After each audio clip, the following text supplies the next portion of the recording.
है और तुम्हारी उपासना के लिए उसका वो संकल्प है। अनीश्वर में ईश्वर भावना नहीं है, ईश्वर में ही ईश्वर भावना है।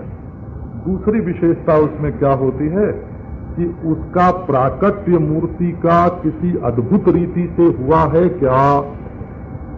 जैसे हरिदास जी को बिहारी जी ने पुकारा, मैं यहाँ दबा हुआ हूँ, धरती में गड़ा हुआ हूँ, तुम मुझे निकालो।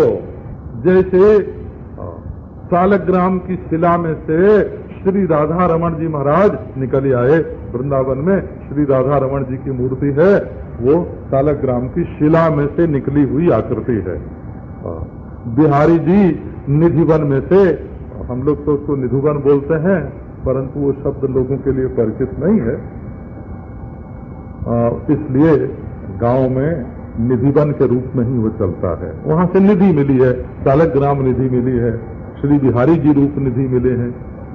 तो उसके प्राकट्य की रीति जो है अद्भुत होना चाहिए।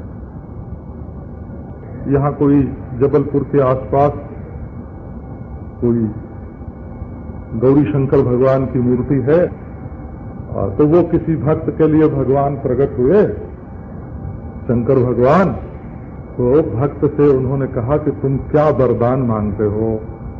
तो उसने कहा, महाराज सारी दुनिया को अपना दर्शन कराओ।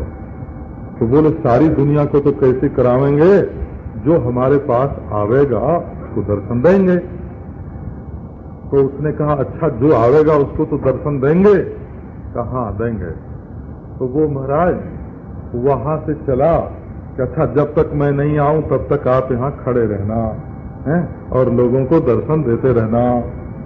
और वो वहां से चला और जाके नर्मदा जी में कूद पड़ा, है ना, मर गया। अब शंकर भगवान तब से अब तक खड़े ही हैं, है ना। तो ये आप वो देख रहे हैं कौन आता है हमारे पास, कौन आता है हमारे पास, यही जबलपुर के आस ही पास है कहीं। हम गुप्तेश्वर मुक्तेश्वर तो नहीं जानते हैं, परंतु वो गौरी शंकर की वृषभारूढ़ मूर्ति है।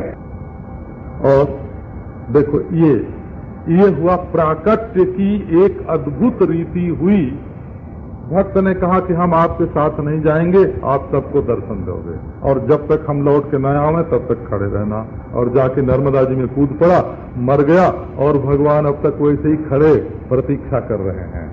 तो ये मूर्ति के प्राकट्य में ये देखो, इसमें लोक कल्याण की कितनी भावना है ना।